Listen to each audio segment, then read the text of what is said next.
పరలోకపు తండ్రి, మీ అపారమైన ప్రేమ మా పైన కురిపించి గడిచిన వారకాలం అంతా మమ్మల్ని కాచి కాపాడారు. తండ్రి, గడిచిన వారమంతా తండ్రి ఒక మహోన్నతమైన కార్యక్రమం యానివర్సరీ పనుల్లో మాకు తోడుగా ఉండి సమస్త విషయాల్లో మీ సహాయాన్ని అందించి ఘనంగా జరిపించినందుకు స్తోత్రాలు చెల్లిస్తున్నాను తండ్రి. పిల్లలు కష్టపడ్డారు, ఆర్థికంగా సహాయం చేశారు. కార్యాన్ని ఘనంగా జరిపించినందుకు స్తుతులు చెల్లిస్తూ కష్టపడిన పిల్లలను, సహాయపడిన పిల్లల్ని జ్ఞాపకం చేసుకుని దీవించమని ప్రార్థిస్తూ క్రీస్తు వారి పేరట ఈ ప్రార్థన విన్నపాలు అడిగి వేడుకొంచున్నాము తండ్రి. ఆమేన్. పిల్లరా, చేరువచ్చిన మీ అందరికీ యేసుక్రీస్తు వారి నామంలో శుభాలు, వందనాలు తెలియజేస్తున్నాను.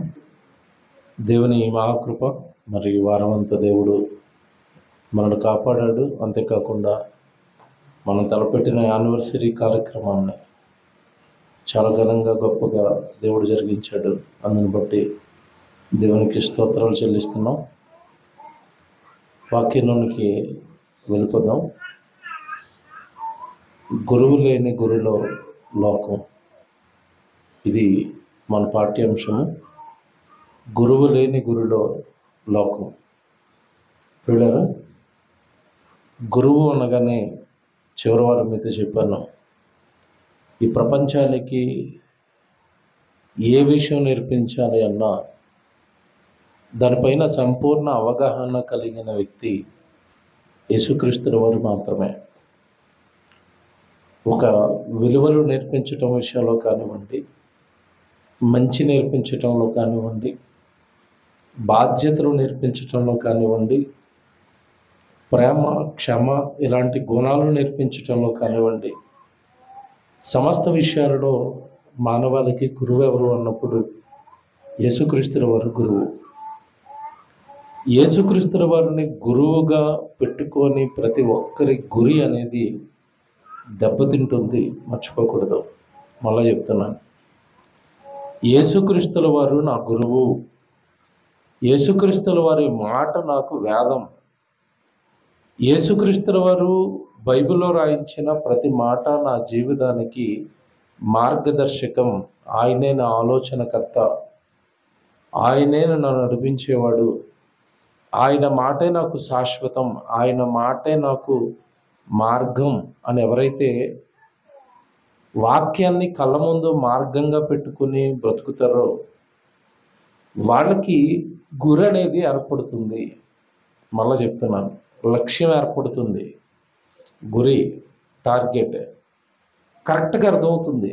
యేసుక్రీస్తుల వారిని ధరించిన వారికి, యేసుక్రీస్తుల వారి మాటలను శిరోధార్యంగా భావించిన వారికి మాత్రమే గురి అనేది తెలుస్తుంది. అంతకీ గురు ఏంటండి? మనిషి గురి పెట్టుకుని బ్రతకాల అంటే ఖచ్చితంగా రండి. గురి లేని జీవితం అనేది వృధా. పుట్టాము, పెరిగాము, తింటున్నాము, బ్రతుకుతున్నాము అని కాకుండా జీవితానికి ఒక లక్ష్యం ఉండాలి. జీవితానికి ఒక గురి ఉండాలి. ఆ గురి చివరి వారం మీతో చెప్పాను. దావీదు గారు పలికిన మాట, సదాకాలము నేను యెహోవా యందే నా గురి నిలుపుచున్నాను. నా గురి ఎవరని చెప్పేశారు దావీదు గారు అంటే దేవుడున్న మహాలోకం, పరలోకం నా గురి అన్నట్టు. కానీ ఈరోజు ప్రపంచాన్ని మీరు ఆలోచించండి, జాగ్రత్తగా వినాలి. మంచి విషయాలు ఈరోజు వాక్యంలో నుంచి మీకు అర్థమవుతాయి. ప్రపంచం అంతా ఎక్కడ మోసపోయిందో, ప్రపంచం అంతా ఎక్కడ దెబ్బతిన్నదో, ప్రపంచంలో ఉన్న వారి జీవితాలన్నీ ఎలా నిష్ప్రయోజనం అయిపోతున్నాయో ఈరోజు మీకు అర్థమవుతుంది. ఈరోజు సహజంగా లోకాన్ని చూసినప్పుడు అండి, లోకంలో ఉన్న మనుషులు గురి, టార్గెట్, లక్ష్యంగా ఏం పెట్టుకుంటారు అన్నప్పుడు మీకు తెలియదు కాదు. చదువును టార్గెట్గా పెట్టుకొని బ్రతికే వాళ్ళు ఉన్నారు. నేను ఐఏఎస్ అవ్వాలి, ఐపీఎస్ అవ్వాలి, మంచి చదువు చదవాలి. వారి టార్గెట్ చదువు. మరికొందరి టార్గెట్ అధికారం. ఆ అధికారం కోసం వాళ్ళు ఎంతకైనా దిగజారుతారు. ఈరోజు భారతదేశంలో అధికారం కోసం మతాల మధ్య చిచ్చులు పెడుతున్న వాళ్ళు మనకు తెలుసు. అన్నదమ్ముల్లో కలిసి బ్రతుకుతున్న భారతదేశంలో ఉన్న వారి మధ్య కుల గోడలు కట్టి మతం అనే చిచ్చు రేపి అనేక మందిని ఒకరినొకరు కొట్టుకునేటట్టుగా మతోన్మాదులుగా తీర్చిదిద్దుతుంది ఒక పార్టీ. మీకు తెలియదు కాదు. అంటే వాళ్ళ టార్గెట్ ఏంటంటే అధికారం. అధికారం కోసం ఒక మతాన్ని రెచ్చగొట్టడం, మన మతానికి ఏదో అన్యాయం జరిగిపోతుందని, మన మతం ఏదో తగ్గిపోతుందని, మన మతంలోని వాళ్ళని తీసుకుని వెళ్ళిపోతున్నారని ఆ మతాన్ని దాన్ని అవలంబించే వారిని రెచ్చగొట్టి అధికారాన్ని చేజిక్కించుకోవాలి. అంటే అధికారం వాళ్ళు పీట ఎక్కడం కోసం కింద ఉన్న వాళ్ళని చంపుతారు, కింద ఉన్న వాళ్ళని కొట్టుకోమంటారు, తిట్టుకోమంటారు. మీరు విచిత్రం చూసారో లేదో, ఈ రాజకీయ నాయకులు అందరూ కూడా వాళ్ళ అధికారం కోసం కింద ఉన్న వాళ్ళని ఉసుగొలుపుతారు తప్ప వాళ్ళ పిల్లలు ఎక్కడైనా ఇలాంటి ఉద్యమాల్లోకి వస్తారో మీరు చూడండి బాగా. వాళ్ళ పిల్లలు మంచి మంచి చదువులు చదువుకుంటారు, అమెరికాలోనూ ఐరోపాలోనూ మంచి మంచి వ్యాపారాలు చేస్తూ ఉంటారు, మంచి మంచి ఉద్యోగాలు చేస్తూ ఉంటారు. కానీ కిందన్న మరి అమాయకులైన పిల్లలు మాత్రం రెచ్చగొట్టి యువతను గొడవలకు కొట్లాట్లకు దింపి వాళ్ళు రాజ్యాధికారంలో కూర్చుంటారు. ఇది ఎందుకు చెప్పాను మీకంటే వాళ్ళ టార్గెట్ అధికారం. దానికోసం వాళ్ళు దేనికైనా దిగజారిపోతారు. అంటే అధికారం టార్గెట్గా పెట్టుకుని బ్రతికేవాడు ఉన్నాడు, చదువును టార్గెట్గా పెట్టుకుని బ్రతికేవాడు ఉన్నాడు. కొంతమంది సంపాదన, నేను ఎప్పటికైనా కోటీశ్వరుని అయిపోవాలి, 100 ఎకరాల భూములు సంపాదించాలి, కోట్ల రూపాయల సంపదను కొల్లగొట్టాలి, ఈ టార్గెట్తో బ్రతికే వాళ్ళు ఉంటారు. ఆ రేంజ్లో కాకపోయినానండి, మీరు ఏ మనిషినైనా కదపండి, ప్రతి మనిషికి ఒక టార్గెట్ ఉంటుంది. ఏదో చిన్న లక్ష్యం ఏర్పాటు చేసుకుని దాంట్లో ప్రయాణం చేస్తూ ఉంటాడు. నేను ఇందాకటి వరకు చెప్పిన మాటల్లోనండి, వీళ్ళందరికీ టార్గెట్ని చూపించాలి అంటే, టార్గెట్ చేరాలి అంటే వాళ్ళకి ఖచ్చితంగా గురువు ఉండాలి. మీరు చూడండి, లోకంలో ఏ క్రీడాకారుడు పైకి వచ్చినా సరే చివర ప్రైజ్ తీసుకునేటప్పుడు, బహుమతి తీసుకునేటప్పుడు 2 పేర్లు చెప్తాడు. ఇదిగో నా విజయం వెనక మా అమ్మ నాన్నలు తోడుగా ఉన్నారు అంటాడు ఫస్ట్. నెక్స్ట్ ఎవరి పేరు చెప్తాడు చెప్పండి? మా కోచ్, నా గురువు అంటాడు. అంటే గురువు ఉన్నాడు కనుక, గురువు కొన్ని నియమాలు చెప్పాడు కనుక, గురువు కొన్ని కండిషన్స్ పెట్టి అతన్ని బాగా ఆటలో తీర్చిదిద్దాడు కనుక అతను ఆ స్థాయికి వచ్చాడు. అంటే ఎవరు ఏ స్థితికి వచ్చినా దాని వెనకాల గురువు ఉంటాడు. జాగ్రత్తగా వినాలి, గురువు ఉంటాడు. నీ టార్గెట్ మనం ఇదిగో ఈ సంవత్సరం ఎలాగైనా స్టేట్ తరపు కప్పు గెలవాలి, తర్వాత నేషనల్ వైడ్గా మనం ఆడాలి, తర్వాత ఇంటర్నేషనల్ వైడ్గా ఆడాలి అని టార్గెట్లు ఫిక్స్ చేస్తూ ఉంటాడు. దానికి సంబంధించిన కసరత్తు, దానికి సంబంధించిన నియమాలు శిష్యులకి చెబుతూ ఉంటాడు. పిల్లరా, ఇది మీకు అర్థమైతే బైబిల్లో కూడా ఒక వ్యక్తి ఉంటాడు, ఆయనే పౌలు గారు. గురువు లేనప్పుడు ఆయన జీవితం ఒకలా ఉంటుంది, గురువు వచ్చిన తర్వాత ఆయన జీవితం మరొకలా మారింది. జాగ్రత్తగా వినాలి. గురువు ఎవరింతకి? యేసుక్రీస్తు. యేసుక్రీస్తుల వారు పౌలు గారి జీవితంలో లేనప్పుడు పౌలు గారి జీవితం ఎలా ఉంది, గురువు ఎంటర్ అయిన తర్వాత పౌలు గారి జీవితంలోనికి గురువు ఎంటర్ అయ్యాడు. పౌలు గారి జీవితంలోనికి యేసుక్రీస్తుల వారు ప్రవేశించారు ఆయన జీవితంలోనికి. ఆ తర్వాత ఆయన గురు ఎలా మారిపోయింది, జాగ్రత్తగా వినాలి ఇక్కడే. ఈరోజు లోకమంతా కూడా ఈ గురువు లేకపోవటం వల్ల, యేసుక్రీస్తుల వారు మాట్లాడిన మాటలు నియమావళిగా లోకం పెట్టుకోకపోవటం వల్ల, గురువును పెట్టుకోకపోవటం వల్ల చాలా మంది టార్గెట్లు దెబ్బతినేసాయి, చాలా మంది లక్ష్యాలు దెబ్బతిన్నాయి, చాలా మంది గురి పాడైపోయింది. నేను చాలాసార్లు చెప్తాను, లోకంలో టాప్ మోస్ట్ స్థానాలకు వెళ్ళిపోయిన వాళ్ళు, బాగా కష్టపడి లోకంలో ఎన్నో విజయాలు సాధించిన వాళ్ళు, చివరికి వాళ్ళు నిరాశతో చచ్చిపోయారు చాలామంది. అందులో అలెగ్జాండర్ ది గ్రేట్ ఉన్నాడు, మీకు చాలాసార్లు చెప్పాను. రాజ్యాలన్నీ జయించి చివరికి ఎలా వెళ్ళిపోయాడు? వట్టి చేతులతో వెళ్ళిపోయాడు. నేను చాలాసార్లు యాపిల్ కంపెనీ అధినేత గురించి మీతో చెప్తాను, స్టీవ్ జాబ్స్. అతను ఎన్నో కోట్లకు అధిపతి, యాపిల్ కంపెనీని తయారు చేశాడు. చివరికి క్యాన్సర్ వచ్చి అతను చివరిలో ఇచ్చిన స్టేట్మెంట్ చదివితేనంటే కళ్ళంప నీళ్ళు పెట్టుకుంటారు. అసలు నేను ఏం సాధించానో నాకు అర్థం అవటం లేదు అన్నాడు, అంత పెద్ద విజయాలు సాధించి. ఈ మధ్యకాలంలో మరొక అతను మీరు చూసారో లేదోనండి, ఈ బాడీ బిల్డింగ్ చేస్తారు. ఆ బాడీ బిల్డింగ్లో టాప్ మోస్ట్ చాలాసార్లు పథకాలు గెలిచాడు. చివరికి అతని పరిస్థితి ఎలా మారిపోయిందంటేనంటే నడవడానికి కాళ్ళు సహకరించడం లేదు. ఇప్పుడు కుంటుకుంటూ నడుస్తున్నాడు. ఒకప్పుడు పథకాలు సాధించాడు అదే కాళ్ళతో. అతను కూడా అంతే, అతను కదిపితే ఏడుస్తున్నాడండి. నా శరీరం ఎందుకు ఇలా అయిపోయిందో నాకు తెలియటం లేదు, నేనేం సాధించానో నాకు తెలియటం లేదు అంటున్నారు. ఎవరైనా ఈ లోకంలో ఏదో గొప్ప స్థితికి వెళ్ళిపోయాడు, ముఖ్యమంత్రి అయిపోయాడు, ప్రధానమంత్రి అయిపోయాడు అంటారు, కానీ వాళ్ళ జీవితాన్ని కదిపితే అంత శ్లోకం, అంత దుఃఖం, అంత విచారం, అంత ఏదో బాధ వాళ్ళలో ఉంటుంది. కారణం వాళ్ళందరికీ గురువు లేడు. గురువు ఉంటే జీవితం ఎలా ఉంటుందో, గురువు నియమాలు ఎలా ఉంటాయో, గురువు గారు చెప్పే విలువలు ఎలా ఉంటాయో మీరు బైబిల్లో చూద్దరు. కానీ ముందుగా నేను చెప్పిన మాట ప్రకారం పౌలు గారు యేసుక్రీస్తుల వారు ఆయన జీవితంలోకి ఎంటర్ కాక మునుపు పౌలు గారి జీవితాన్ని మీరు ఆలోచించినప్పుడు అండి, ఆయన గురి అధికారం, ఆయన గురి మంచి ధనవంతుడు. పౌలు గారు ఏమి చిన్నవాడు కాదు, ఆస్తిపరుడు. అలాగే అధికారం పొందినవాడు, యూదుల వలన అధికారం పొందినవాడు. అధికారము ఉంది, ఆస్తి ఉంది, ఈ రెండు ఉన్నాయి. జాగ్రత్తగా వినాలి. ఆస్తి అధికారం ఉన్న పౌలు గారి జీవితంలోనికి యేసుక్రీస్తుల వారు ప్రవేశించిన తర్వాత ఆయన గురి మారిపోయింది, ఆయన లక్ష్యం మారిపోయింది, ఆయన ప్రయాణం మారిపోయింది, ఆయన తత్వం మారిపోయింది. అసలు నిజంగా చెప్పాలంటే పౌలు అనే అతను కంప్లీట్గా చచ్చిపోయాడు యేసుక్రీస్తుల వారు ప్రవేశించిన తర్వాత.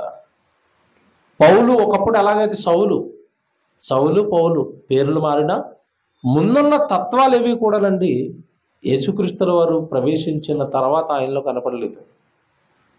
ఏమంటే సౌలుగా ఉన్నప్పుడు ఆయన ఎలాంటి కార్యక్రమాల్లో ఉన్నాడో మీకు తెలియదు కాదు. ఒక మాట చూపిస్తాను. సౌలుగా ఉన్నప్పుడు ఎలాంటి కార్యక్రమాలు చేస్తున్నాడు అంటే అపోస్తలుల కార్యాలు 9వ అధ్యాయం 1వ వచనం మీరు చూడండి. పౌలు గారు సౌలుగా ఉన్నప్పుడు ఆయన టార్గెట్, ఆయన గురి ఏంటి, ఆయన లక్ష్యం ఏంటి, ఆయన ఆలోచనలు ఎలా ఉన్నాయో ఒకసారి మీరు చూడండి. సౌలు ఇంకనూ ప్రభు యొక్క శిష్యులను బెదిరించుటయును, అపోస్తలుల కార్యాలు 9వ అధ్యాయం 1వ వచనం.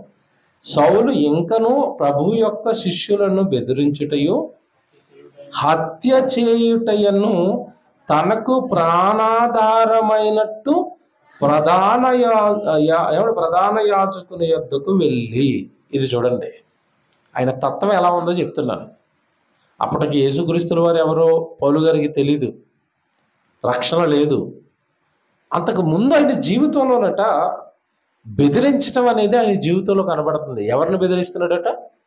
ప్రభు యొక్క శిష్యులను బెదిరించుట. నెక్స్ట్ బెదిరింపులతో ఆగిపోయాడా? హత్య చేయుట. అండర్లైన్ చేయండి. హత్య చేయటం ఇది చిన్న మాట కాదండి. హత్య చేయటం అనేది చిన్న మాట కాదు. హత్య చేయాలి అంటే చాలా ధైర్యం ఉండాలి. ఎదుటి వ్యక్తిని చంపాలి అంటే చాలా ధైర్యం ఉండాలి. హత్య చేసేవాడట. హత్య, బెదిరించటం, హత్య చేయటం తనకు ఎలాగుందట? ప్రాణాధారమైనట్టు. అంటే పంచ ప్రాణాలు అనమాట. చంపటం, బెదిరించటం. ఒక రకంగా ఎంత క్రూరుడో మీరు ఆలోచించండి. సౌలు గారు చంపటం, బెదిరించటం ప్రాణాధారమైనట్టుగా ఉండెను అంటే అంత ఇష్టంగా బెదిరిస్తున్నాడు, అంత ఇష్టంగా చంపుతున్నాడు మనుషుల్ని. చంపటం, హత్య చేయటం, అధికారాలు పొందుకోవటం, డబ్బు బాగా సంపాదించటం. ఆస్తిపరుడు పౌలు గారు. ఇది ఒకప్పుడు పౌలు గారి గురి, ఒకప్పుడు పౌలు గారి లక్ష్యం, ఒకప్పుడు ఈ పౌలు గారి జీవన విధానం అని చెప్పచ్చు. ఆ కిందకెళ్ళేసరికి ప్రాణాధారమైనట్టుగా ఏమండి ప్రధాన యాజకుని యొద్దకు వెళ్ళి, ఈ మార్గమందున్న పురుషులనైనను స్త్రీలనైనను కనుగొనుట ఎడల వారిని బంధించి యెరూషలేములోనికి తీసుకొని వచ్చుటకు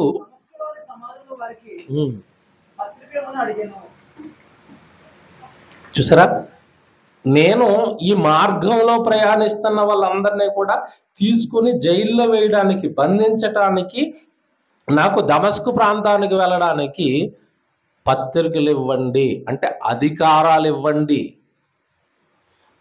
దమస్కు ప్రాంతంలో ఉన్న క్రైస్తవులను కూడా బంధించి జైల్లో వేయడానికి, వాళ్ళని బెదిరించడానికి, వాళ్ళని చంపటానికి నాకు అధికారం ఇవ్వండి. పౌలు జాగ్రత్తగా వినాలి. అంటే ఒకప్పుడు లక్ష్యం, ఒకప్పుడు గురి చంపటం, బెదిరించటం. యేసుక్రీస్తుల వారిని నమ్ముకున్న వాళ్ళందరినీ కూడా ఆ మార్గం నుండి తప్పించాలి. ఇది పౌలు గారి గురి. మీరు బాగా ఆలోచించండి. ఈ గురి కాస్త మారింది. ఒకప్పుడు ఈ లక్ష్యంతో బ్రతికిన పౌలు గారు తర్వాత మీరు కొరింథీ పత్రిక వచ్చేసరికి ఒక మాట అంటాడు, మారిపోయాడు. తర్వాత ఇదే అధ్యాయం 9వ అధ్యాయంలోనే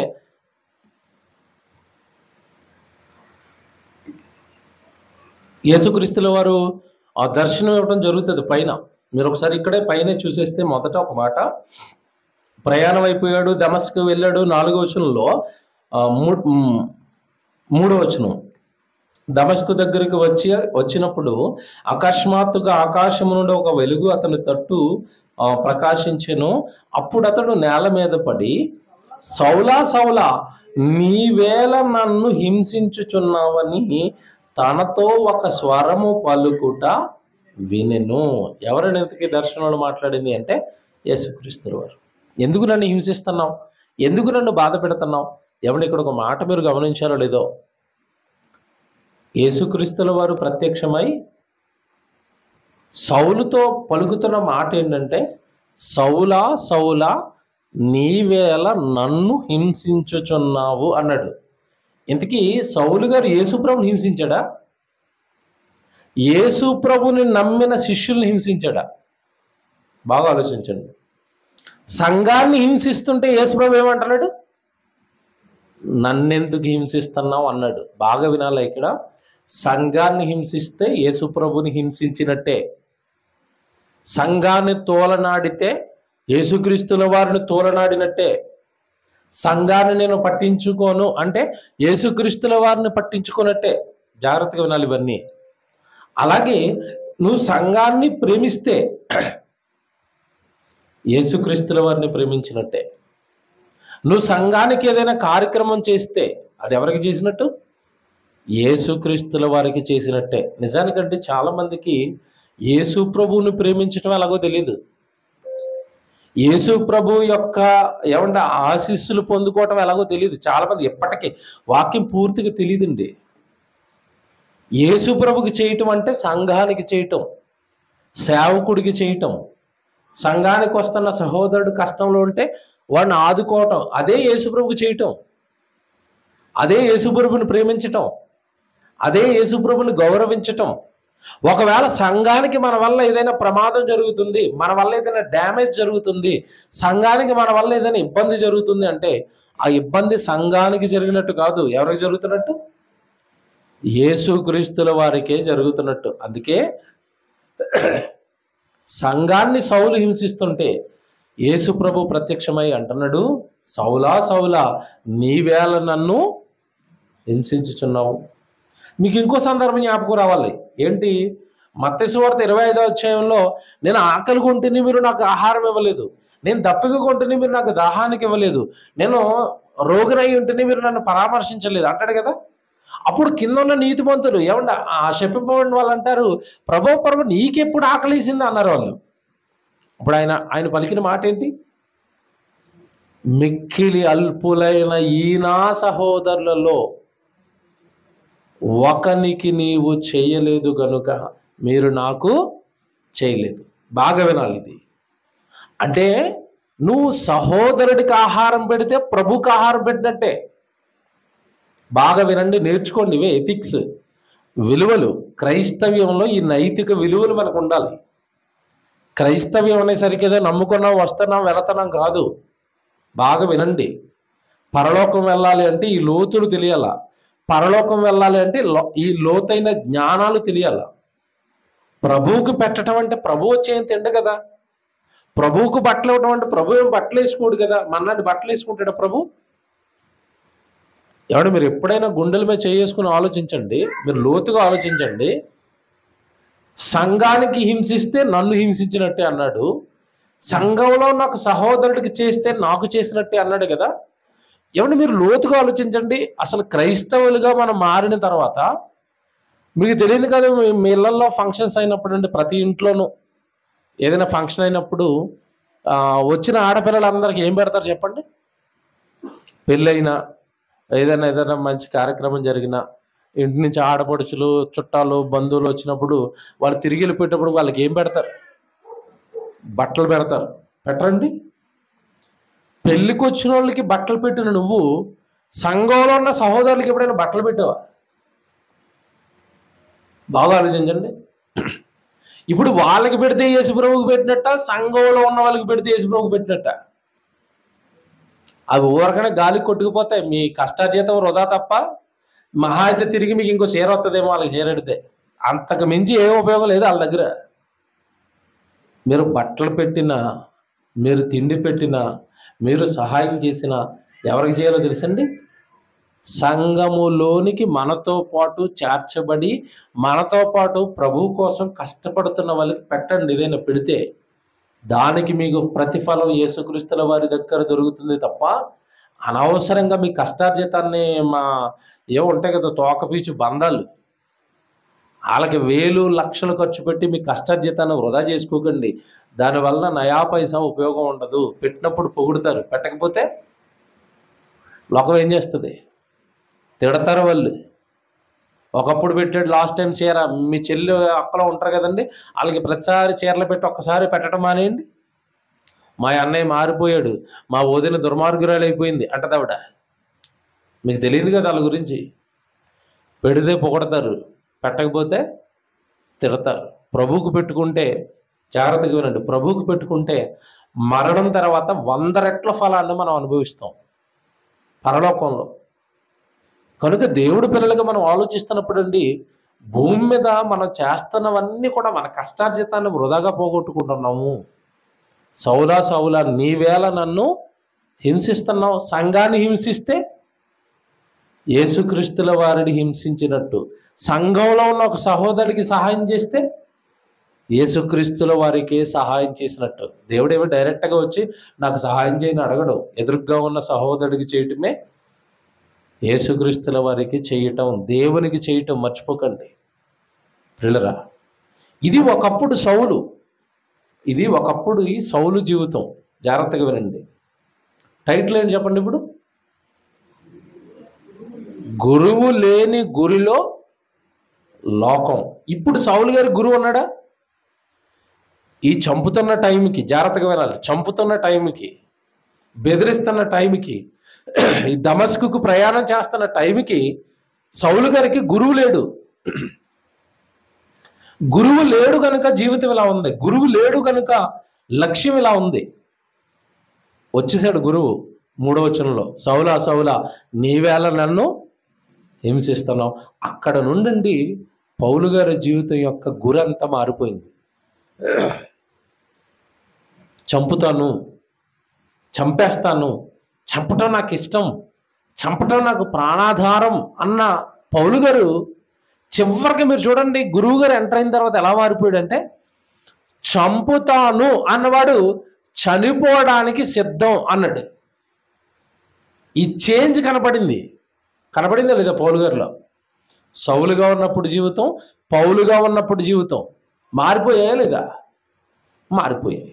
ఇక్కడ మీరు లోతుగా ఆలోచించవలసింది ఏంటంటే, డైరెక్ట్గా ఏమండి పౌలు గారు ఒక మాట రాశాడు కొరింథీ పత్రిక. ఇప్పుడు చదవండి, అది కొరింథీ పత్రికలో 9వ అధ్యాయం 23 నుంచి చదువుదాం. మొదటి పత్రిక 9వ అధ్యాయం 23 నుంచి మీరు చూడండి.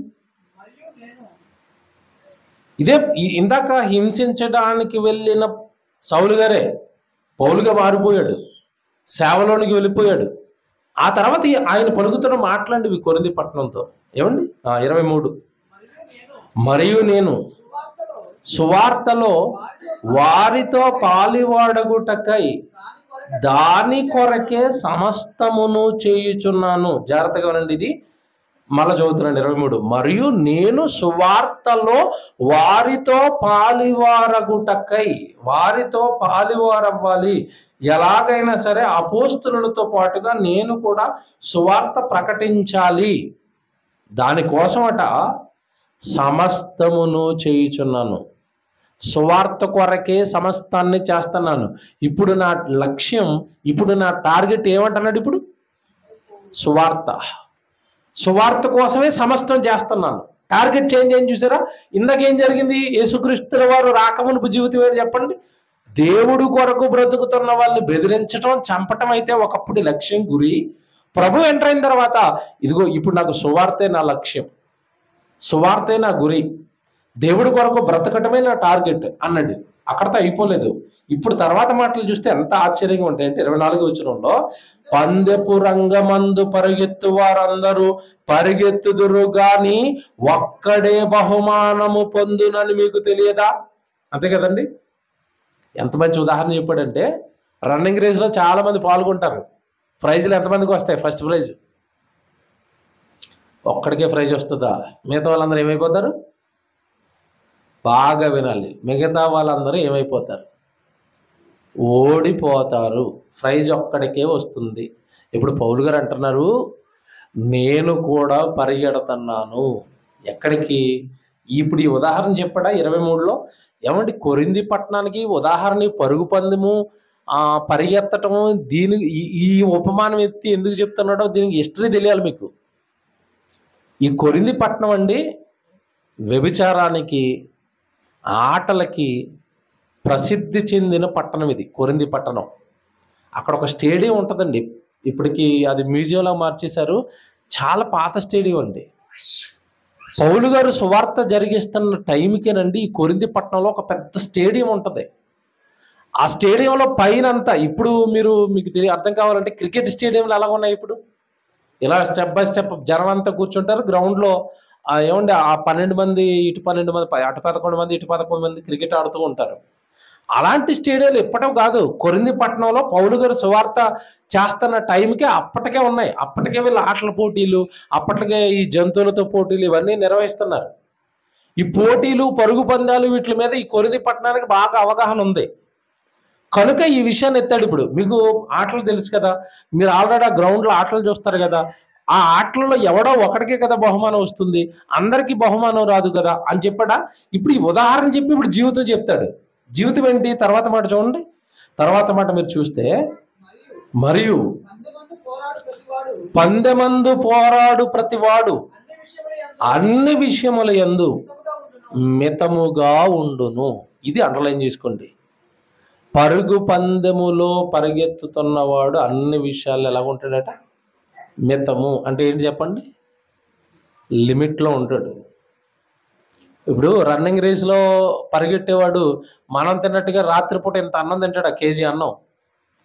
ఆడు కేజీ అన్నం తింటాడు అనుకోండి రోజు రాత్రిపూట, ఫ్రంట్లో 50 కేజీలు పొట్ట వస్తుంది ఆడికి. పరిగెడతాడు అప్పుడు? బాగా ఆలోచించండి. అన్ని విషయాల్లో మితంగా ఉంటాడు అంటే అర్థం ఏంటంటే, మీరు స్పోర్ట్స్ ఆడేవాళ్ళు కానివ్వండి, ఈ సినిమా యాక్టర్లు కానివ్వండి, ఈ ఆటల్లో పాల్గొనే వాళ్ళు ఎవ్వరూ కూడానండి మనం తింటున్నట్టుగా తిండి తినరు. వాళ్ళు స్పెషల్గా డైట్ ఉంటుంది వాళ్ళకి. వాళ్ళు కోచ్ ఏదైతే ప్రిఫర్ చేస్తాడో, కోచ్ ఏదైతే డైట్ చేయమంటాడో ఆ డైటే చేస్తారు వాళ్ళు. అన్ని విషయాల్లో వాళ్ళు ఎలా ఉంటారు? మితముగా ఉండును. సిగరెట్లు తాగరు, మందు తాగరు. ఏమంటే ఇవి తాగారు అనుకోండి, టెస్ట్ చేసినప్పుడు వీళ్ళ బ్లడ్లో ఆల్కహాల్ ఉందని తెలిస్తే వాళ్ళు పోటీలోంచి వెనక్కి గంటేస్తారు. నిన్నగాక మొన్న ఒక విషయం జరిగింది, మీకు తెలుసో లేదో. భారతదేశానికి సంబంధించిన ఒక అథ్లెట్ అండి మంచి స్థానంలోకి వెళ్ళిపోయి ఫైనల్కి వెళ్ళిపోయింది. ఇక ఒక మ్యాచ్ ఆడితే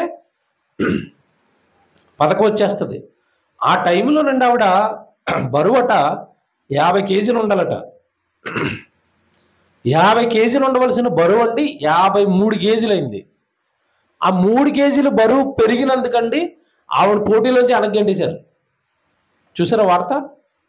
కొంతమంది కుట్ర కోణం అంటున్నారు, ఏమంటే కొంతమంది ఆవిడ మీద ఏదో కుట్ర చేశారు అంటున్నారు. ఏదేమైనా అక్కడ రూల్ మట్టుకు మనం ఆలోచిస్తే 50 కేజీలు గేమ్ ఆడాలన్నవాడు బరువు ఎంత ఉండాలి? 3 కేజీలు బరువు పెరిగిందని వెనక పంపించేశారు.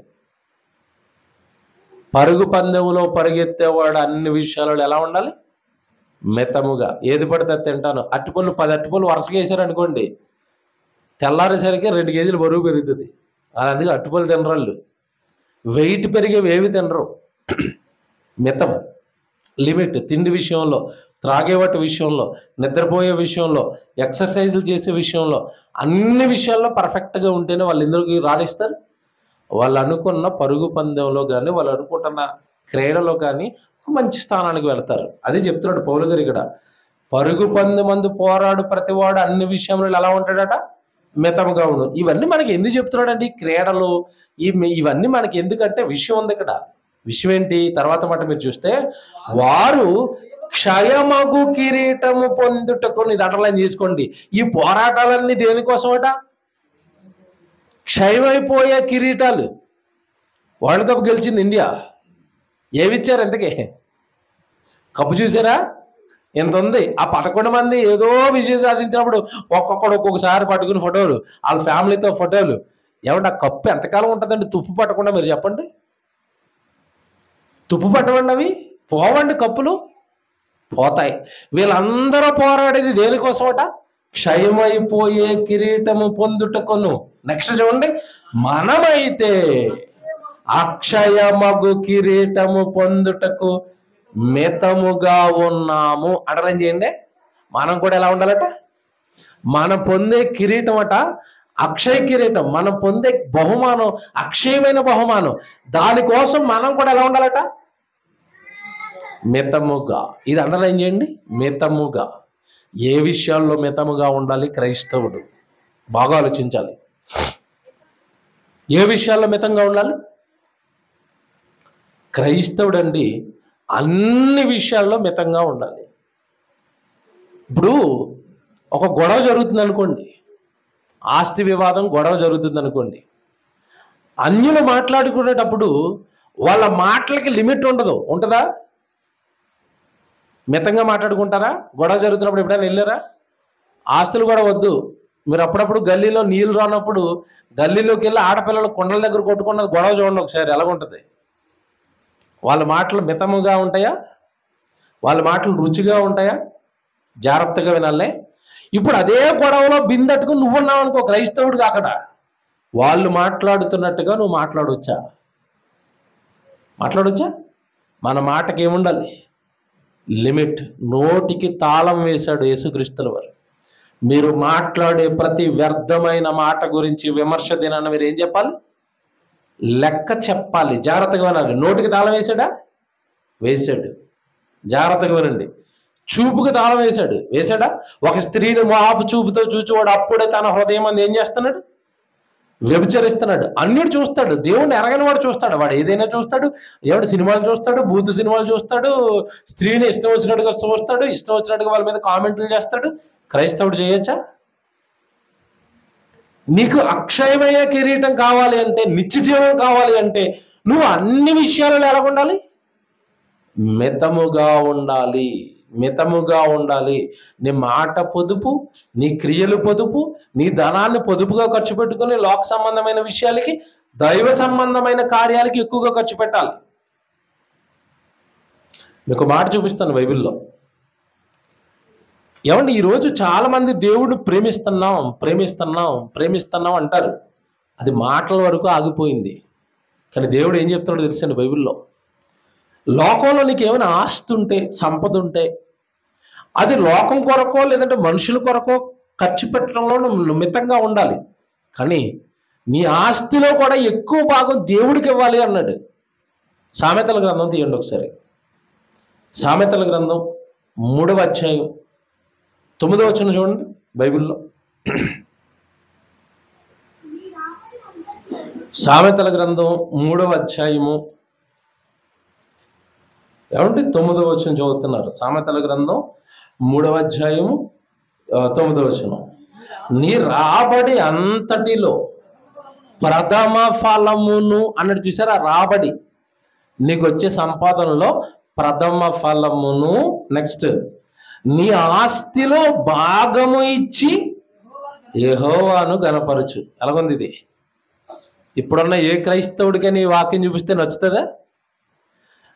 నీ ఆస్తిలో భాగము దేవుడికి ఇచ్చి దేవుడిని కనపరచు. అసలు క్రైస్తవులే యేసు దగ్గరికి వస్తున్నది ఎందుకు ఈరోజు?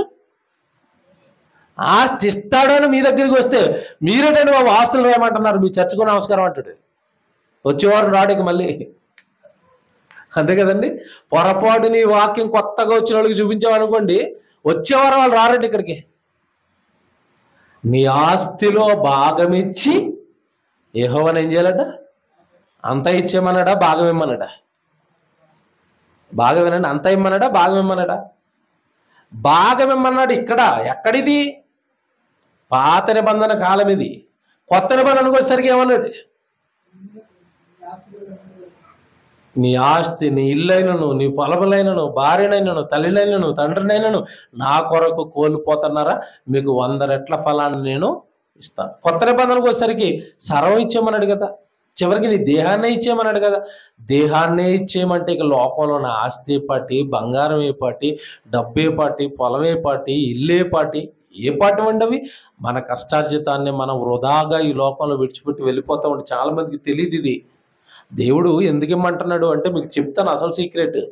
కష్టపడి రాత్రింపగల్లో నిద్రపోక మీ శరీరంలో ఉన్న బలానంతా ఖర్చు పెట్టి కదండి మీ ఇల్లు, పొలమో, ఆస్తో, డబ్బో సంపాదించుకుంటారు. ఆ కష్టార్జితానంతా లోకంలో ఉన్న మనుషులకో, ఆ కష్టార్జితానంతా లోకంలోనూ విడిచిపెట్టేసి మరణం పేరుతో మీరు మరో లోకానికి వెళ్ళిపోతారు కదా. మీ కష్టార్జితాన్ని ఎందుకు ఆ లోకంలో వదిలేస్తున్నారు? అది నాకివ్వండి, నాకిస్తే పరలోకంలో మీకు ఎంత ఇస్తానన్నాడు? 100 రెట్ల ఫలాన్ని మీరు అనుభవిస్తారు. అంటే ఇక్కడున్న సంపదను పరలోకానికి ట్రాన్స్ఫర్ చేసుకోండి. మనీ ట్రాన్స్ఫర్ చెప్పాడు యేసుప్రభు. మీ కష్టార్జితాన్ని ఎందుకు ఇక్కడ వదిలేసుకుంటున్నారు? మీ కష్టార్జితాన్ని ఎందుకు మనుషులకి ఇచ్చేస్తున్నారు? వాడు మంచోడా, వాడు మంచికే ఉపయోగిస్తాడా? మీ కష్టార్జితాన్ని తెలియదు కదండి. చాలామంది అండి ఆస్తులు ఎందుకు సమకూరుస్తున్నారు అంటే వాళ్ళు చెప్పే మాట ఒకటే, ఎవరి కోసం అట? పిల్లల కోసం అట. ఆ పిల్లలు మంచోళ్ళు అయితే పర్వాలేదు, ఆ పిల్లలు దేవుడిని విడిచిపెట్టి త్రాగుబోతులో, తిరుగుబోతులో, లేదంటే దేవుడి కొరకు బ్రతకని వాళ్ళు అయ్యారనుకోండి, మీ కష్టార్జితాన్ని అంతా దేవుడికి వాడతారా, వాళ్ళ స్వప్రయోజనాలకు వాడేస్తారా? స్వప్రయోజనాలకు వాడేస్తారు. అప్పుడు మీ కష్టార్జితం నేలపాలు అయిపోయినట్టే కదా, మీ కష్టార్జితం వృధా అయిపోయినట్టే కదా. అటు దేవుడికి ఉపయోగపడక, ఇటు మీకు ఉపయోగపడక, మరణం తర్వాత అది జీతంగా కన్వర్ట్ అవ్వక ఎందుకు ఆస్తిని భూమి మీద వదులుకోవటం? ఇదంతా మీకు ఎందుకు చెప్తున్నానంటే మీరు భూమి మీద బ్రతుకుతున్నప్పుడు క్రైస్తవుడట అన్ని విషయములలో ఎలా ఉండాలట? మితముగా ఉండాలి. అక్కడికి వచ్చేయండి కొరింథీ పత్రికకి. అక్కడి నుంచి కదా మనం ఇవన్నీ ఆలోచిస్తున్నాం. ఏమండి కొరింథీ పత్రిక 9వ అధ్యాయం 25. మరియు 12 మంది పోరాడు ప్రతి వాడు అన్ని విషయములలో మితముగా ఉండును, వారు క్షయమగు కిరీటము పొందుటకును, మనమైతే అక్షయమను కిరీటము పొందుటకును మితముగా ఉన్నాము. మితముగా ఉన్నాము మనం ఉండాలి అన్నాడా? తర్వాత మాట చూడండి. కాబట్టి నేను గురి చూడవలెనని పరిగెత్తువాడను కాను. ఏమండి, గాలిని కొట్టినట్టు నేను పోరాడుట లేదు, కానీ ఒకవేళ ఇతరులకు ప్రకటించిన తర్వాత నేనే భ్రష్టుడనైపోదునేమోనని నా శరీరమును నలగగొట్టి దానిని లోబరుచుకొనుచున్నాను అన్నట్టు. ఏమండి, ఇదంతా మీరు ఆలోచించండి. ఒకప్పుడు పౌలు గారి జీవితంలో ఆస్తి, సిరి, సంపద ఇది ఆయన టార్గెట్, ఆయన జీవన విధానం అయితే ప్రభు వచ్చిన తర్వాత అంటున్నాడు, ఇగో నేను అన్ని విషయాలలోనూ నేను తగ్గిపోయాను, మితంగా ఉండిపోయాను. లోకస్తులు పెట్టుకున్న గురిలో ఇప్పుడు నేను కాను, ఆ గురిలో నేను లేను. అదే ఆ 26లో మాట్లాడుతున్న మాట. కాబట్టి నేను గురి చూడవలనని పరిగెత్తువాడను కాను. లోక సంబంధమైన గురి ఇప్పుడు నాకు లేదు. అక్షయమైపోయిన గురి ఉందా తప్ప క్షయమైపోయే వాటి విషయాలలో నా గురి ఇప్పుడు నేను నిలపలేదు. అందరికీ ప్రకటించిన తర్వాత నేనే భ్రష్టుని అయిపోతానేమోనని నా శరీరాన్ని నలగగొడుతున్నాను అన్నాడు. బాగా ఆలోచించండి. గురి మారింది పౌలు గారిది. అక్షయమైన పరుగు పందాలు ఒకప్పుడు చూడండి, ఆయన జీవితం ఎంత చదివించారు కదా అపోస్తల కార్యాల్లో. చంపటం, బెదిరించటం, శిష్యులకి అధికారాలు పొందుకోవటం, ఇది ఆస్తి, సంపద, ఇది ఒకప్పుడు గురి అయితే గురి మారింది. పిలిపి పత్రిక వచ్చేసరికి ఇంకా బాగా చెప్తాడు ఇదే సందర్భాన్ని. మళ్ళీ పిలిపిలికి చెప్తాడు, ఇదే మాటలు మళ్ళీ పిలిపిలికి చెప్తూ పిలిపి పట్టణానికి రండి. పిలిపి సంఘానికి వస్తే మీరు 3వ అధ్యాయము 10వ వచనం చూడండి ఒకసారి. పిలిపి పత్రిక 3వ అధ్యాయం 10వ వచనం. ఏ విధము చేతనైనను మృతులలో నుండి నాకు పునరుత్థానము కలగవలెనని ఆయన మరణములో సమాన అనుభవము గలవాడనై. ఇది అండర్లైన్ చేసుకోండి. ఆయన మరణములో సమాన అనుభవం నాకు కావాలి. ఆయన ఎలాగైతే దెబ్బలు తిన్నాడో, ఆయన ఎలాగైతే హింసించబడ్డాడో, ఆయన ఎలాగైతే బాధించబడ్డాడో అదే అనుభవం ఇప్పుడు నాకు కావాలంటున్నాడు. అంటే ఇప్పుడు చావుకు దగ్గరగా వెళ్ళొచ్చాడు చాలాసార్లు పౌలు గారు. మీకు తెలియదు కాదు. ఒకటి తక్కువ 40 దెబ్బలు ఎన్నిసార్లు తిన్నాడట? 5 మార్లు తిన్నాను అంటాడు. ఇదే పత్రికలో ఏమంటే కొరింథీ పత్రికలో రాస్తాడు కదా, ఆయన పడిన కష్టాలన్నీ అందులో చెప్తాడు ఆ మాట. ఏమంటే 40 దెబ్బలు ఒక్కొక్కసారి కొరడాలతో కొడుతున్నారు అంటే 39 దెబ్బలు. ఎంత ప్రాణాపాయంలోకి ఆయన వెళ్ళుంటాడు. ఒకప్పుడు చంపినవాడు, ఒకప్పుడు చావు ప్రాణాధారంగా బ్రతికినవాడు, ఇది ఇప్పుడు నేను చావడానికి సిద్ధం అంటున్నాడు.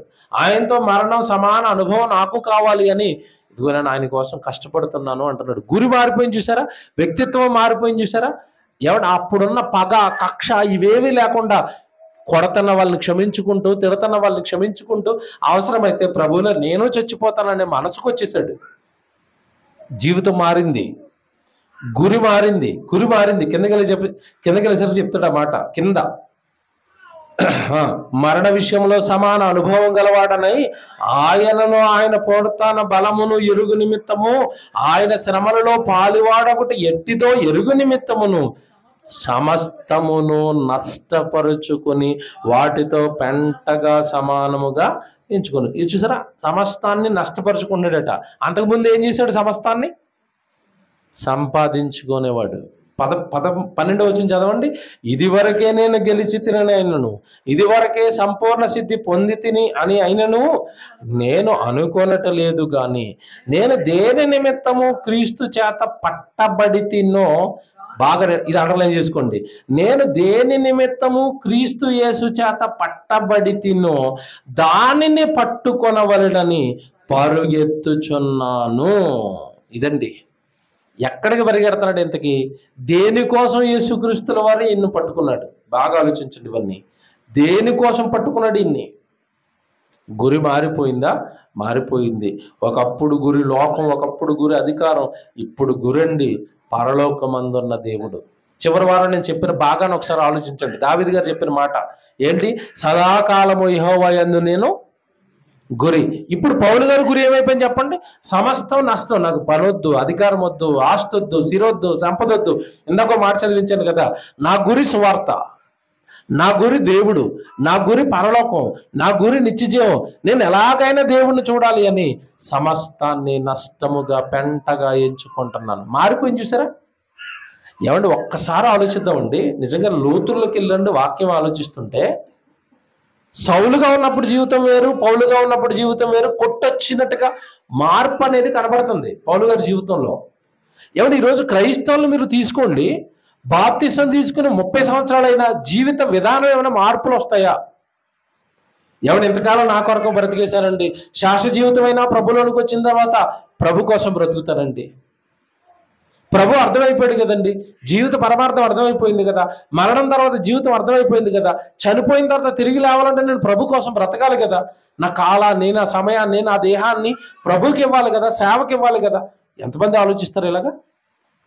మీరు చూడండి, ప్రతి భక్తుడు కూడా దేవుడికి ముందు ఒకలా ఉంటుంది వాళ్ళ జీవితం, దేవుడు ఎంటర్ అయిన తర్వాత మరొకలా ఉంటుంది. ఏ భక్తుడి జీవితానైనా మీరు తీసుకోండి. ఉదాహరణగా మోషే గారి జీవితం మీరు జ్ఞాపకం చేస్తాను.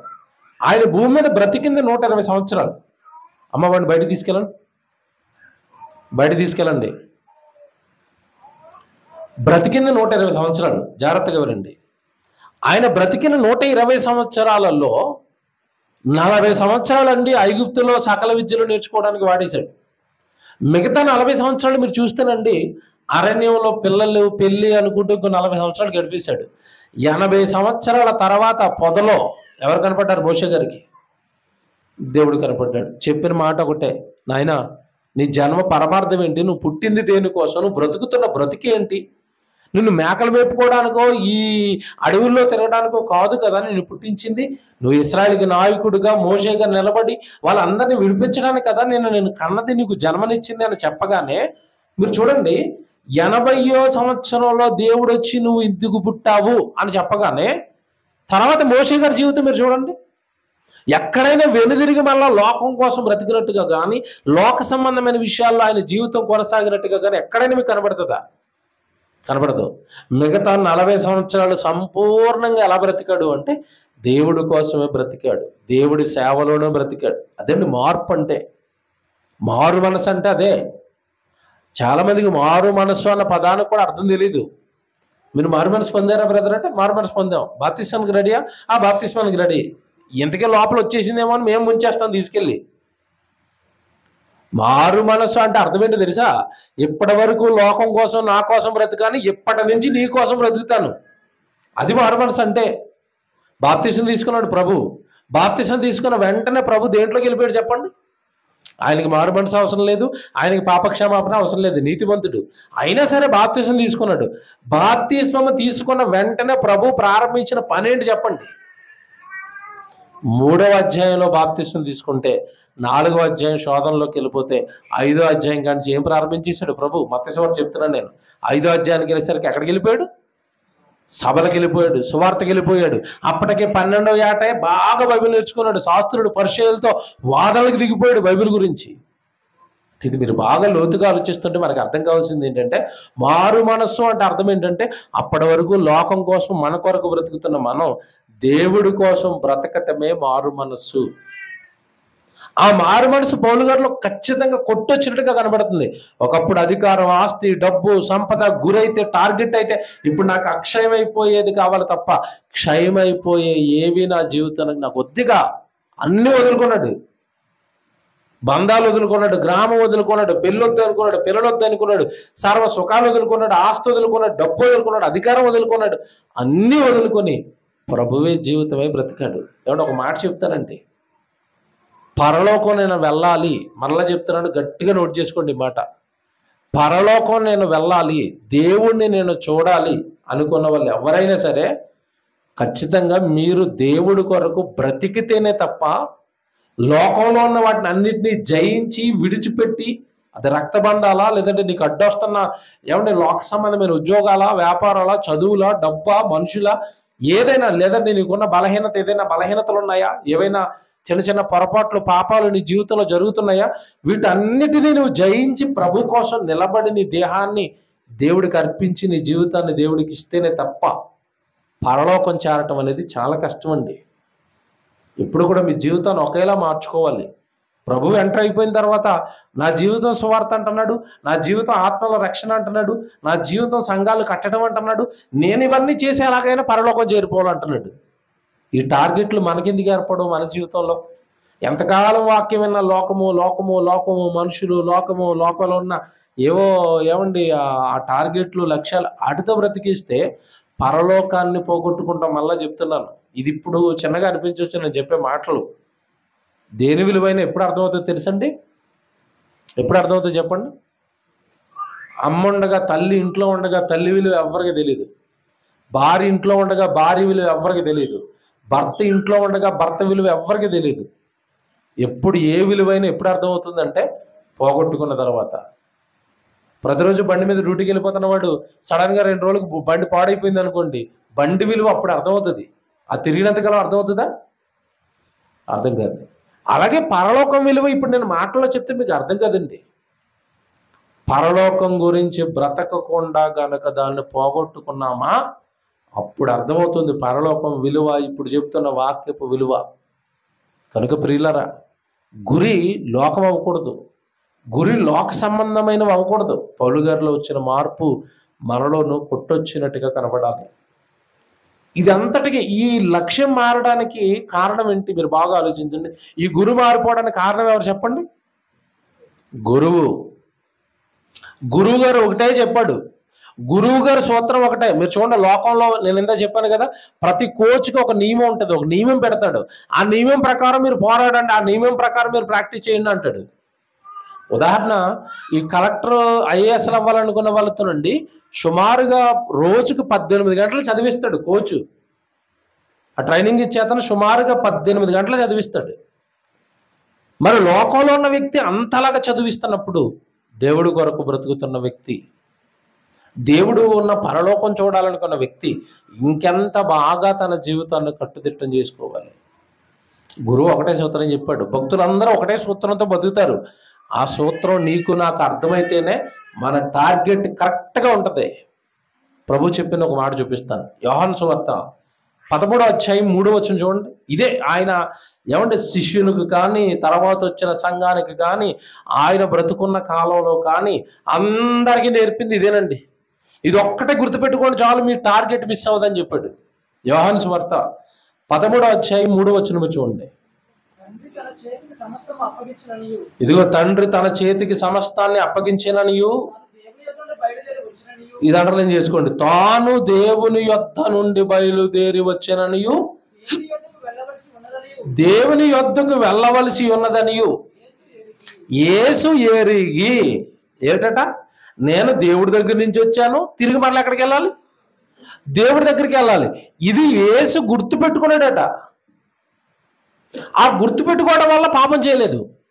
అది గుర్తుపెట్టుకోవడం వలన దేవుడి దగ్గర నుంచి వచ్చాను కదా, దేవుడి దగ్గరికి వెళ్ళిపోవాలి కదా అని గుర్తుపెట్టుకోవడం వల్లనండి సంపాదన అనుకోలేదు, ఉద్యోగం అనుకోలేదు, వ్యాపారం అనుకోలేదు, చదువులు అనలేదు, ఆస్తులు అనలేదు. ఎందుకంటే వచ్చాను వెళ్ళిపోవాలి కనుక నాకెందుకు ఈ లోకంలో అనుకున్నాడు. మీకు ఒక ఉదాహరణ చెప్తాను, ఇది అర్థం కావాలంటే. అప్పుడప్పుడు మనం బస్సు కానీ ట్రైన్ కానీ ఎక్కుతాం. దేనికోసం ఎక్కుతాం చెప్పండి? ప్రయాణానికి ఎక్కుతాం. ఏమంటే బస్సు ఎక్కిన తర్వాత సీట్ ఇస్తాడు, స్లీపర్, పడుకోమని. పడుకోమన్న తర్వాత సీట్ల విషయంలో మీరు ఎలా ఆలోచిస్తారు చెప్పండి?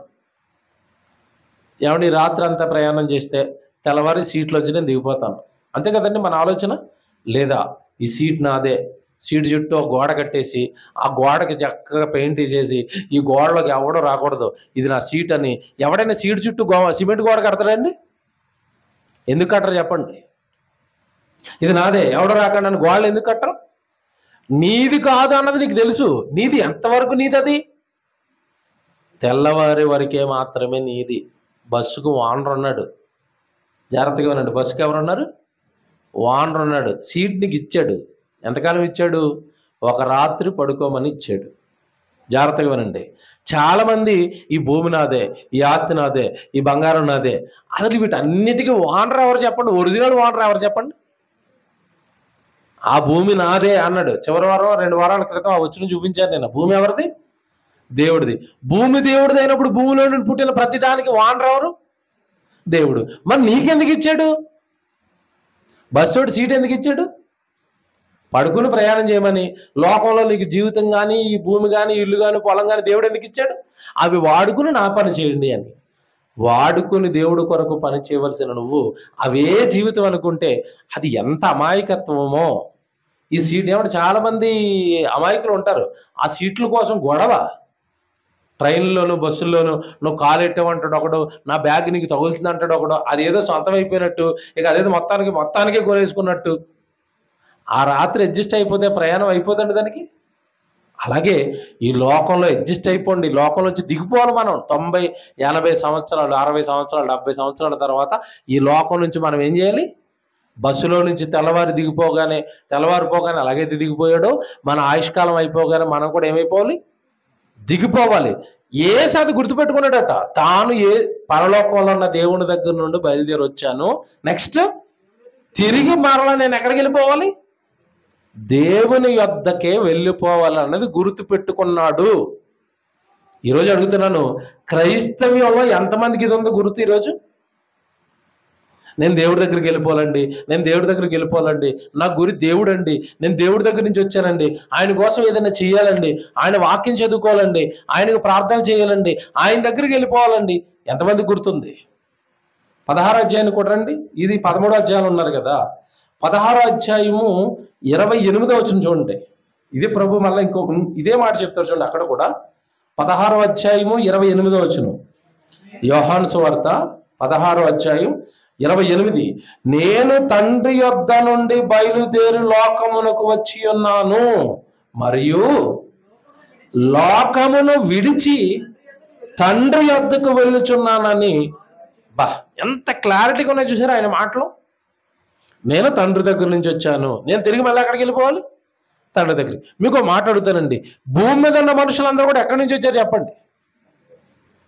ప్రభువా, తరతరముల నుండి మాకు నివాస స్థలము నీవే అంటే మనమందరం కూడా ఎక్కడి నుంచి వచ్చావు? ఇప్పుడు పరలోకం నుండి. పరలోకం నుండి వచ్చిన నువ్వు తిరిగి ఎక్కడికి వెళ్ళిపోవాలి? మళ్ళీ పరలోకానికి వెళ్ళాలి. ఈ గురి ఎంతమందిలో నిలబడింది ఇప్పుడు మీరు ఆలోచించాలి. ఈ గురి ఎంతమందిలో ఉంది? లక్ష్యం ఎంతమందిలో ఉంది? నా లోకం పరలోకం, నేను ఎలాగైనా దాన్ని సాధించాలి, నేను ఎలాగైనా పరలోకం వెళ్ళిపోవాలి, పాపాలు చేయకూడదు, నేరాలు చేయకూడదు, తప్పులు చేయకూడదు, ప్రభువుని విడిచిపెట్టకూడదు, పనులు విడిచిపెట్టకూడదు, ఆరాధనలు విడిచిపెట్టకూడదు, వాక్యం విడిచిపెట్టకూడదు, సంఘం విడిచిపెట్టకూడదు, పనులు విడిచిపెట్టకూడదు, ఎలాగైనా నేను తిరిగి వెళ్ళిపోవాలి. ఎవరిలో ఉందండి గురి? ఎవరు లక్ష్యాలు ఎవరిలో ఉన్నాయి? ఎవడొక మాట అడుగుతాను, పౌలు గారిలో సౌలుగా ఉన్నప్పుడు ఈ లక్ష్యం లేదు. యేసుక్రీస్తుల వారు వచ్చిన తర్వాత లక్ష్యం ఏర్పడిందా లేదా? ఏర్పడింది. మరి ఇంతకాలం నుంచి మన వాక్యాలు వింటున్నా పరలోకపు లక్ష్యం ఎవరిలో ఏర్పడింది? మీరు బాగా ఆలోచించుకోండి. నా గురి పరలోకం అండి, నా టార్గెట్ పరలోకం అండి, ఎవరిలో ఏర్పడింది? ఈ గురి ఏర్పడలేదు కనుకే జీవితాలు బాగోలేదండి. ప్రతి భక్తుడు ఇలాగే గుర్తుపెట్టుకున్నాడు. ఎబ్రీ పత్రిక 11వ అధ్యాయంలో భక్తుల గురించి మాట్లాడుతూ వాళ్ళు ఎంత గొప్పగా గురిని, టార్గెట్ని గుర్తుపెట్టుకున్నారో దేవుడు రాశాడు. ఎబ్రీ పత్రిక 10వ అధ్యాయం 34వ వచనం చూడండి. ఎబ్రీ పత్రిక 10వ అధ్యాయం 34వ వచనం. ఎలాగనగా మీరు ఖైదులో ఉన్నవారిని కరుణించి మీకు మరి శ్రేష్టమైనదియును స్థిరమైనదియునైన స్వాస్యం ఉన్నదని ఎరిగి యేసుక్రీస్తుల వారు ఎరిగారట. ఏమండి, సంఘం ఆ రోజు సంఘానికి ఎబ్రీ పట్టణానికి రాస్తూ మీరు కూడా ఇది ఎరగాలి. ఏమి ఎరగాలి ఇంతకీ? బాగా చెప్తున్నాడు చూడండి. మీరు ఖైదులో ఉన్న వారిని కరుణించండి, పాపంలో ఇరుక్కున్న వాళ్ళని కరుణించండి, వాళ్ళని తీసుకుని రండి. వాళ్ళని తీసుకుని రావడానికి మీ ఆస్తి నష్టపోతున్నారా? మీ డబ్బులు నష్టపోతున్నారా? మీ ఆరోగ్యం నష్టపోతున్నారా? మీ సమయం నష్టపోతున్నారా? మీరు ఏదైనా నష్టపోండి, వాళ్ళని కరుణించి వాళ్ళని కాపాడడానికి. కారణం ఏంటి చెప్తున్నాడు? స్థిరమైనదియు శ్రేష్టమైనదియు అన్న స్వాస్థ్యము మనకుంది, దేవుడి కోసం మనం కష్టపడితే అన్నది ఎరిగి మీ ఆస్తిని కోల్పోవుటకు. బా, ఎప్పుడు ఒప్పుకుంటారట? ఆస్తిని కోల్పోవడానికి ఎప్పుడు ఒప్పుకుంటారు? స్థిరమైనది ఉంది, ఏమంటే శ్రేష్టమైనది ఉంది, పరలోకం. అది సాధించాలి అంటే భూమి మీద ఏమండి ఖైదులో ఉన్న వారిని కరుణించాలి.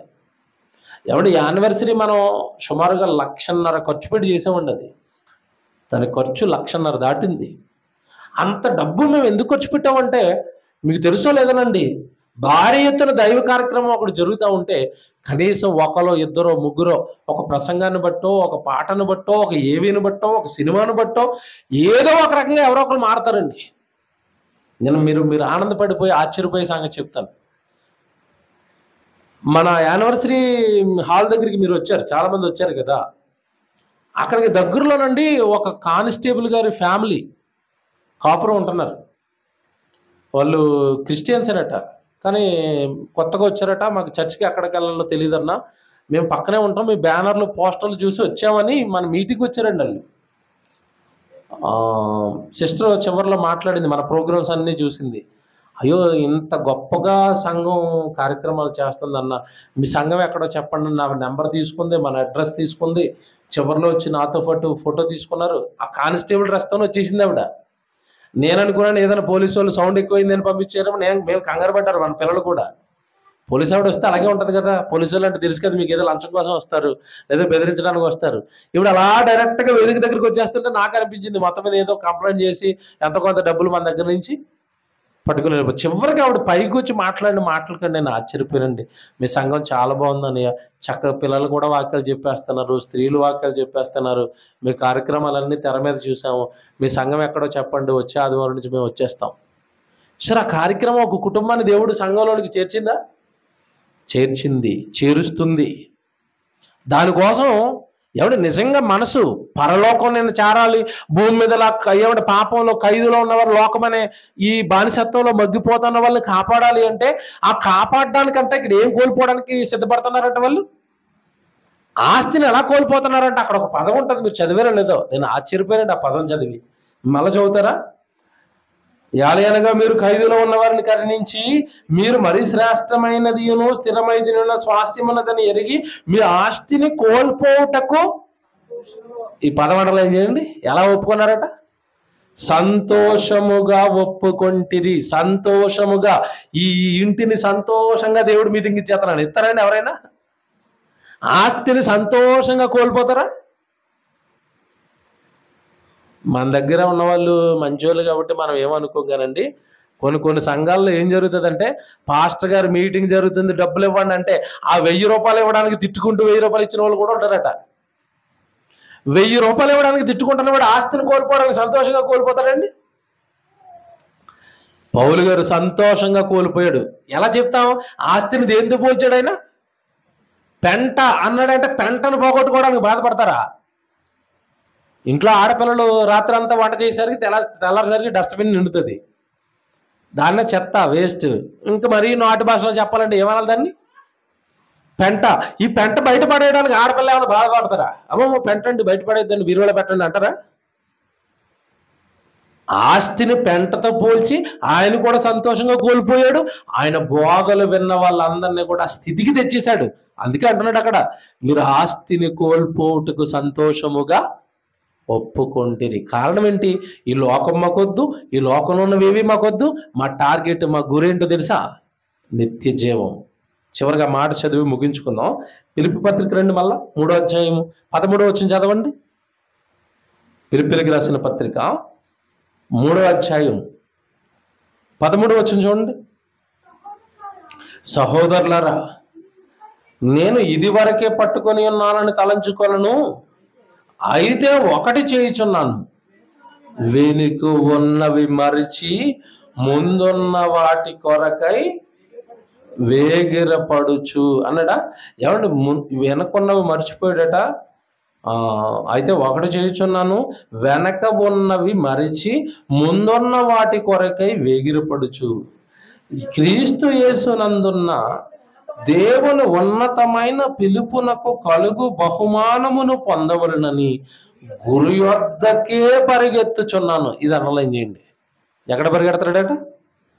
గురి యొద్దకే పరుగు, గురి యొద్దకే పరుగు. పిలిచిన పిలుపుకు బహుమానం నిత్య జీవం. యేసుక్రీస్తు వారు మనందరినీ పిలిచింది దేనికోసం చెప్పండి? క్రీస్తు యేసునందు మనకి ఏం కలుగుతుంది? నిత్య జీవం, రక్షణ, పరలోకం. అది నా గురి అన్నాడు. చివరి మాట బాగా అండర్లైన్ చేసుకోండి. నేను చివరి వారం చెప్పిన ప్రసంగంలో దావీదు గారు గురి ఏమన్నాడు? దేవుడే నా గురి. పౌలు గారు ఏమంటున్నారు ఇక్కడ? దేవుడే నా గురి, నా పరలోకమే నా గురి. ఒక్క మాట అడుగుతానండి, ఇప్పుడు లోకానికి ఉన్న గురులన్నీ ఇప్పుడు ఒకసారి పట్టుకురండి, లక్ష్యాలు, టార్గెట్లు పట్టుకురండి. ఇప్పుడు మేదిపట్నం రోడ్డు మీదకి వెళ్ళిపోండి. మీరు ఆరాధన అయిపోయిన తర్వాత బండి మీద వెళ్తాను ఆపి, ప్లీజ్ బ్రదర్ 2 నిమిషాలు మీతో మాట్లాడాలని ఆపి, ఏమండి ఏం లేదు మీరు చాలా బాగున్నారు, మీ గురి ఏంటి, మీ లక్ష్యం ఏంటి, ఒక్క మాటలో చెప్పండి అంటే ఏం చెప్తారు చెప్పండి? అందరూ ఏం చెప్తారు చెప్పండి? ఆ మధ్యకాలంలో ఒక సినిమా వచ్చిందండి, నేను సినిమా చూడలేదు కానీ చూసిన పిల్లలు చెప్పారు. వాళ్ళమ్మ పేదరికంలో చచ్చిపోయిందట, రోగం వచ్చి వైద్యం చేయించుకోవడానికి డబ్బులు లేక ఏదో పేదరికంలో చచ్చిపోయిందట. చచ్చిపోయే ముందు కొడుకుతో ఏం చెప్పిందంటే, ఒరేయ్ నేను డబ్బులు లేక వైద్యం చేయించుకోవడానికి డబ్బులు లేక నేను చచ్చిపోతున్నాను, నువ్వు నాలా చచ్చిపోకూడదు. నువ్వు చచ్చిపోయడానికి ఎలా చచ్చిపోవాలంటే పెద్ద కోటీశ్వరుడిగా పెద్ద బంగ్లాలో ఉండి ఆస్తితో చచ్చిపోవాలని చెప్పిందట. అంటే ఆ కొడుక్కి గురి పెట్టింది. ఏం గురి? సినిమా పేరు కేజీఎఫ్ అండి. చివరి వాడికి ఏం సాధించాడు చెప్పండి? సినిమాలో ఏం సాధించాడు? బంగారపు గనేదో సాధించాడట, కోటీశ్వరుడు అయిపోయాడట. ఎందుకు? ఆ గురి అతనికి పెట్టింది ఎవరు చెప్పండి? వాళ్ళ అమ్మ. యేసుప్రభు ఉంటే, యేసుప్రభు గురి అయితే, మనం పరలోకం నుండి వచ్చాము ఆయన, తిరిగి మనం పరలోకానికి వెళ్ళిపోవాలి. మన గురి ఏం చెప్తాడు యేసుప్రభు అయితే? పరలోకం. ఇప్పుడు చెప్పండి టైటిల్, గురువు లేని గురిలో లోకం.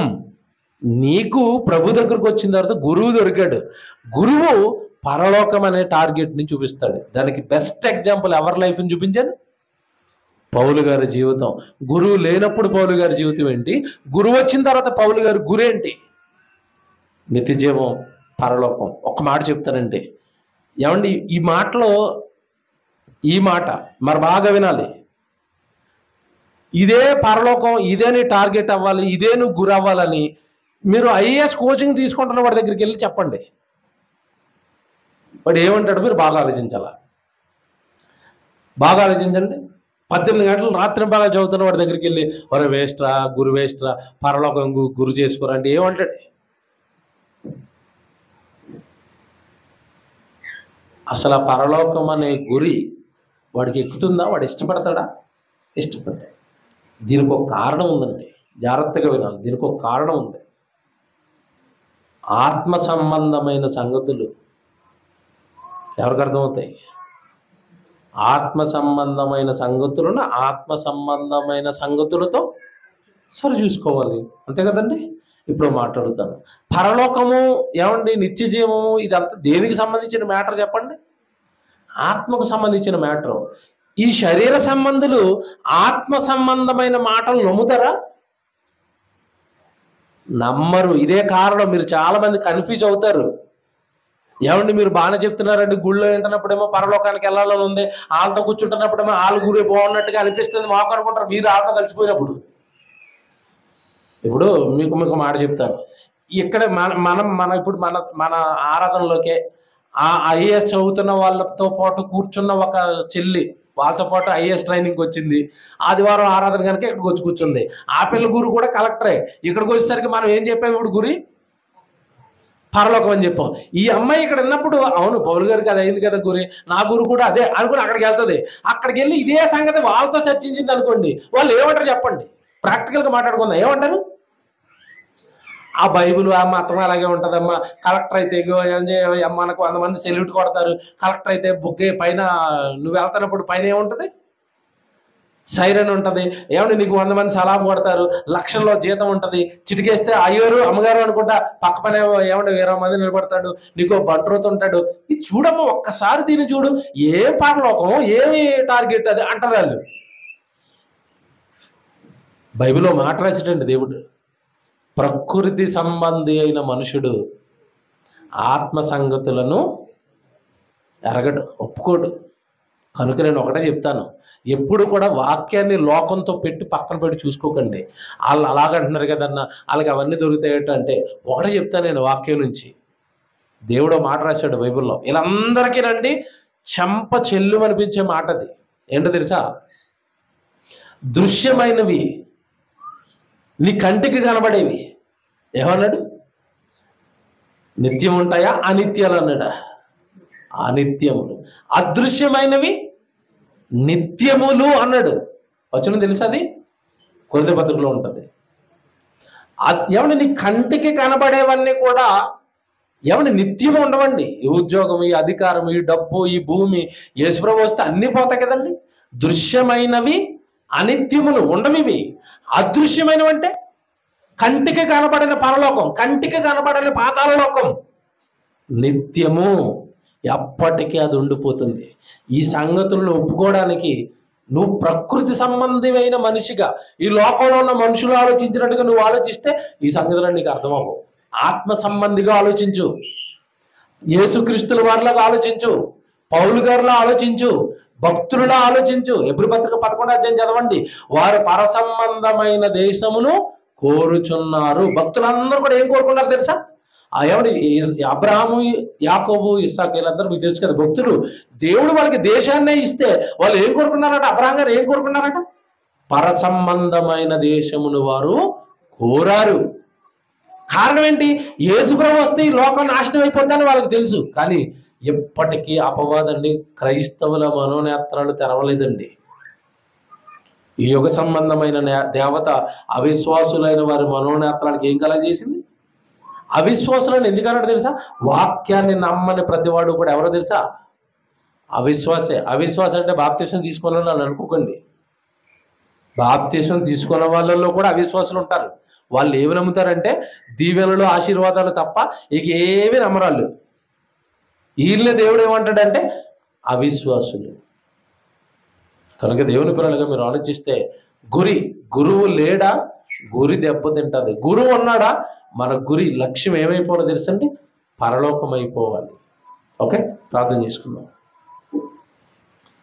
ప్రేమ కలిగిన తండ్రి,